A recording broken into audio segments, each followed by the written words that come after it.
Hello and welcome to the channel. My name is Sean Huggins and this is Europe with Hugs. Thank you so much for being here. I am an American looking to learn more about life in Europe through watching silly videos and stuff on the internet with you guys. And today I have a very special video planned. Check this out. Making Europe Great Again. Oh baby. This is why Europe will be stronger without America. Link to the original video down in the description as always, but let's waste no more time yapping and hop straight into it. Here we go. The US wants out of Europe. This leaves the continent vulnerable to a large neighbor that is projected to outspend all European countries combined next year, at least when it comes to effective defense spending. So now in Europe the debate has begun. What parts of the welfare state should they cut so that Europeans can afford to defend themselves? Should they reduce healthcare spending, education spending, or perhaps social protection in general? This entire debate is nonsense. That's right, in this video I'm going to make the case that the US leaving Europe to defend itself will make Europe's economy stronger, not weaker. Therefore, increased defense spending will not require cutting Europe's welfare state, at least for now. But look, I realize that this is a bold claim. In fact, if we think about Europe as a person like you or me who needs to spend less on something to be able to spend more on something else, my claim makes no sense at all. But entire economic systems work in very different ways than people. So to find out how increased defense spending will make Europe's economy great again, let's do a quick refresher on our Macroeconomics 101. Oh, fun! If we look at macroeconomics in its simplest form, the economy is a system of people and machines, also known as labor and capital. People work some hours and using machines they produce goods and services.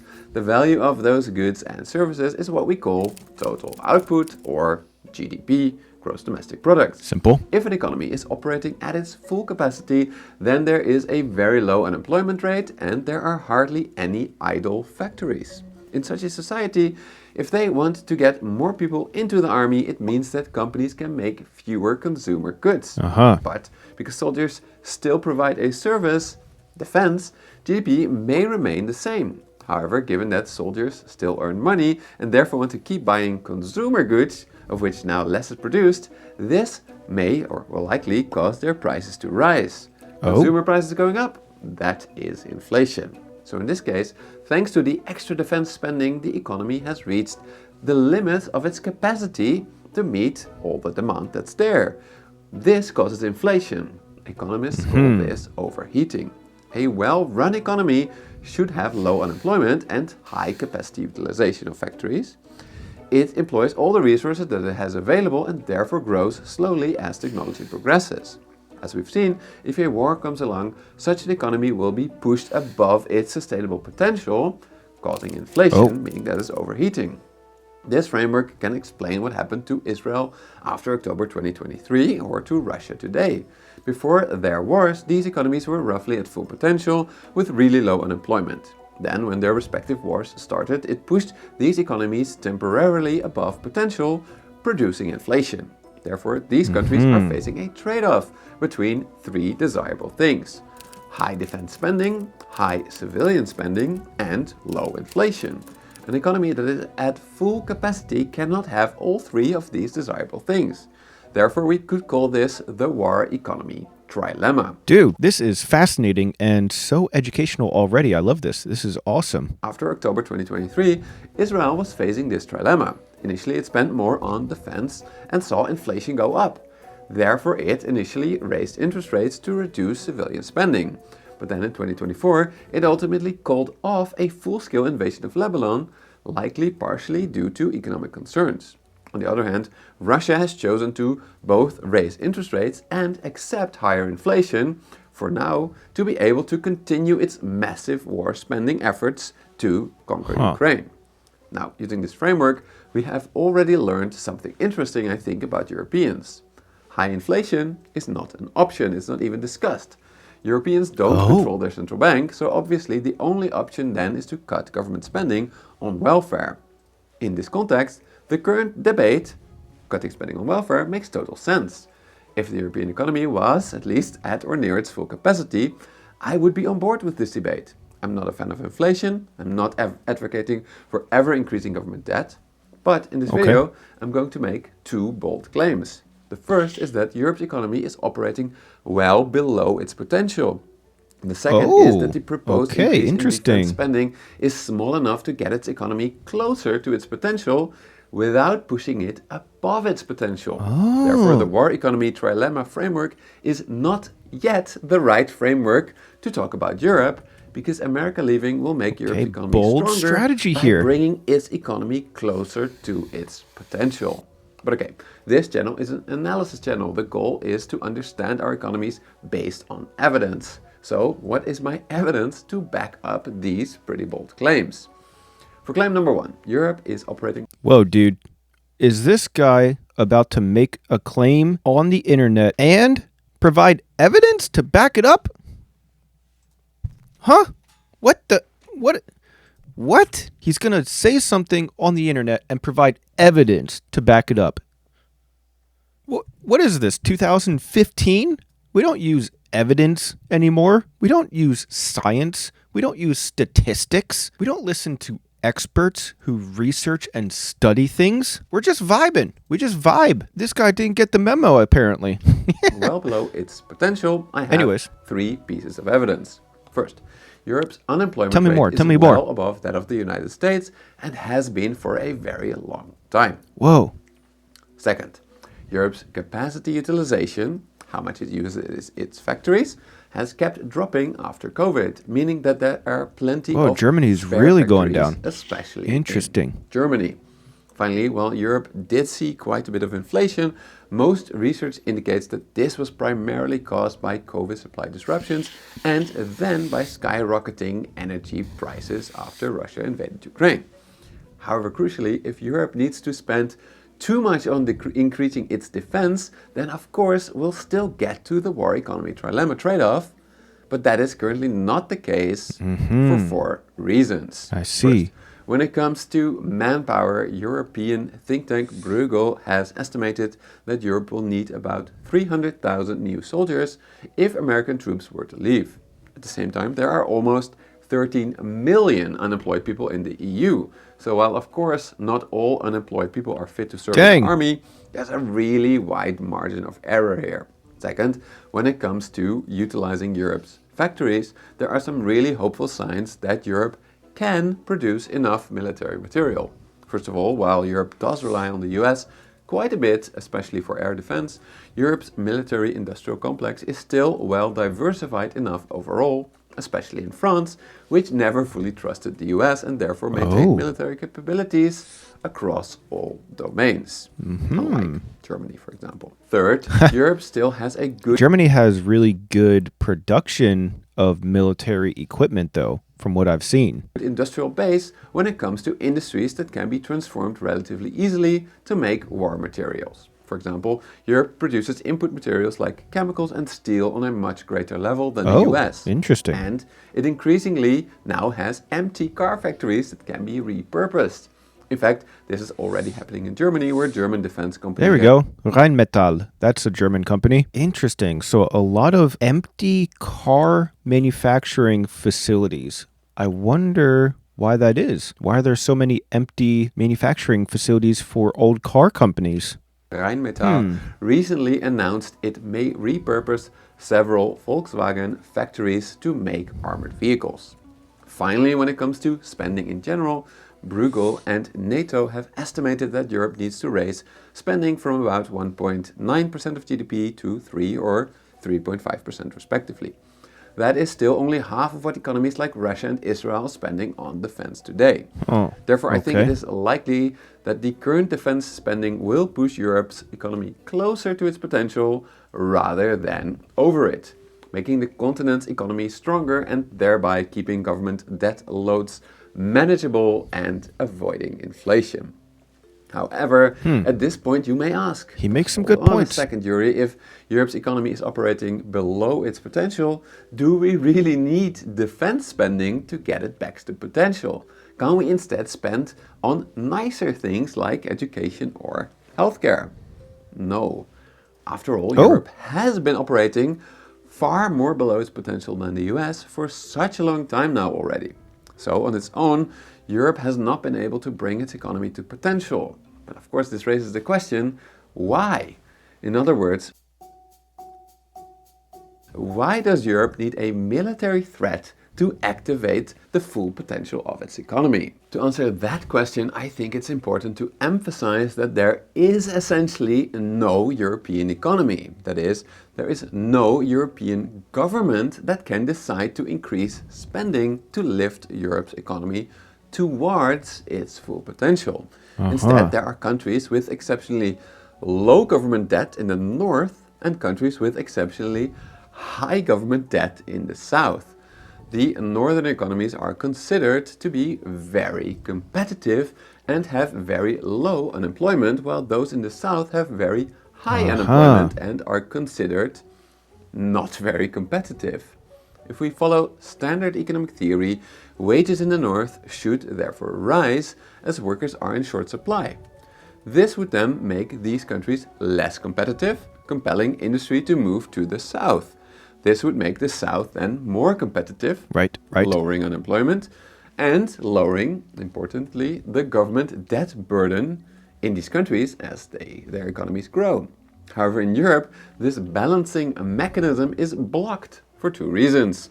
First, northern countries have long complained that southern governments are too eager to regulate and overspend, which kept wages relatively high. This is why they forced austerity on the south after the euro crisis. Since then, countries like Spain have become more competitive. However, despite significant labor market reforms, southern countries have still struggled to attract sufficient companies. Many economists have pointed out that this is because the balancing mechanism was not just blocked by the south, but also by the north, whose governments have artificially suppressed wages through collective bargaining and by keeping government investment spending lower than it should be, especially in Germany, which now has crumbling infrastructure. This dynamic means that southern countries operate below their potential because they cannot get out of debt. But even more strikingly, it means North European countries operate below their potential by choice. North European workers have chosen to accept lower wages voluntarily. Really? And North European voters kept voting in parties that underinvested in infrastructure and education. Why would they do that? Well, I can't say much. Being an American, there are quite a bit of very poor, uneducated Americans that vote to cut social programs and education and all kinds of other stuff that would otherwise benefit them, and they vote against their own benefits anyway. So I can't say anything as an American about people voting against their own interests, I guess. Though I suspect there are different reasons for you Europeans making your voting decisions than my American compadres doing their decision making. Let's see. Seems rather strange. Well, according to economists like Berkeley professor Barry Eichengreen, this can for a large part at least be explained by the fact that European economies have fixed exchange rates or something similar in the form of the euro, and it's not a united country. You see, never mind. Exchange rates cannot be adjusted. A country that is too competitive will accumulate euros, but if a country is not competitive enough, it will run out of euros completely, causing a massive crisis such as the one the South experienced in 2011. I see. This theory can explain why, without an external threat, a massive external threat, Europe's economy will be run at below what it is capable of. Northern countries underinvest and keep wages low, hurting their economies so that they can stay on top of the economic pecking order, avoiding a crisis at all costs. So the already wealthy and successful countries, they want to keep it that way, so they are fine with not making as much money as possible if it means that they can get all the chippies. Nom, nom, nom, nom, nom. Give me all the chippies. Interesting. Wow, I'm learning so much today. This hurts the southern economies, which cannot easily become competitive given that the natural balancing mechanism is blocked by the north. Now, with a strong external threat, this dynamic is shattered. Poland and, more importantly, Germany are now turning on the spending taps. This may slightly overheat their economies, but as these economies import more from the south, especially from Italy, which is Europe's second industrial powerhouse after Germany, this will enable indebted southern governments to spend more as well then. Okay. In other words, good. Increased defense spending in the north will unlock a virtuous economic cycle in which increased spending in the north unlocks increased spending in the south, which again unlocks more spending in the north. Oh my God, infinite money glitch. Right until Europe's economy reaches its full potential. This means that we don't have to talk about cutting the welfare state just yet, as the war economic trilemma is not yet applicable to Europe. At least that is the case that I'm making in this video. But could it be that I'm wrong? Yes, of course. You see, on this channel I make economic analysis based on data and economic theories. I try to be as transparent as I can about the specific data and theories that I use. However, the world of macroeconomics is highly uncertain. It depends on the actions of unpredictable politicians, and on top of that, we don't have access to all the macroeconomic data even. So, what are the main assumptions that I made to make my case, and how could they be wrong?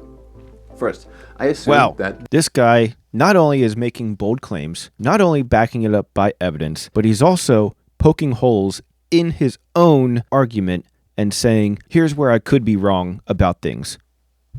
Truly unprecedented in today's day and age on the internet. What a class act this guy is. All right, let's continue.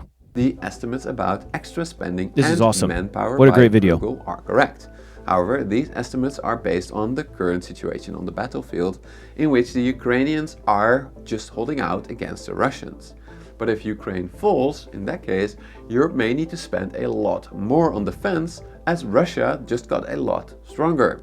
My second big assumption was that Europe's economy is below its potential based on current unemployment and industrial capacity and inflation data.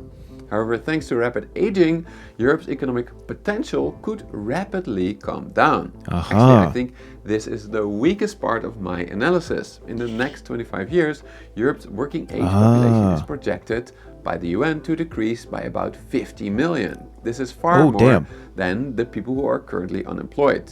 This could quickly bring the continent to its potential output. It may mean difficult choices with regards to the welfare state need to be made after all real soon. However, 25 years is a long time. Europe could increase defense spending now to bring its economy up to its potential and then reduce defense spending as its population ages. After all, Russia's population is also aging very rapidly, so that threat may decrease then as well. On top of that, European defense spending could become a lot cheaper if it was centralized rather than done by each country on their own. Finally, population projections are not everything. Migration can change it substantially. For example, Spain's population was also projected to decline due to very low fertility, but instead it is rapidly rising thanks to migration from Latin America. People are migrating to Spain and now population is booming. That makes sense. You get a bunch of Latin Americans together and there's going to be kids. There's going to be kids coming from every angle. You get a bunch of Latin Americans together, they can't keep their hands off of each other. You know those Latin Americans. Who knows, the rest of Europe could get the same from North America. Finally, I think it's important to highlight that I assume that Europe's divided nature is keeping it back. As we've seen, this is a respectable economic theory, but it is not the only one. Another theory is that excessive regulation is holding it back. But if that's the case, I'd argue that we still don't need to cut the welfare state right now. We should just cut regulation instead. So whichever road I followed, I came to the same conclusion. America's defensive retreat, while extremely regrettable and importantly horrible for the people of Ukraine right now, does have a silver lining. It will make Europe's economy great again. But of course, there are many more American allies that just the Europeans that find themselves in a similar predicament as Europe. What should they do? All right, a barn burner of a video today. That was awesome. I really, really enjoyed this format of video. Super educational, backed up by facts. And then at the very end, here's how I could be wrong about the things that I'm saying. Really, really well done. But I'm curious what you guys have to say about it because you are the actual Europeans after all. So what do you think of the video? Let me know your thoughts down in the comments section below. That's all the time that I have for today though. So thank you guys so much for being here. And as always, I'll see you guys next time. Peace.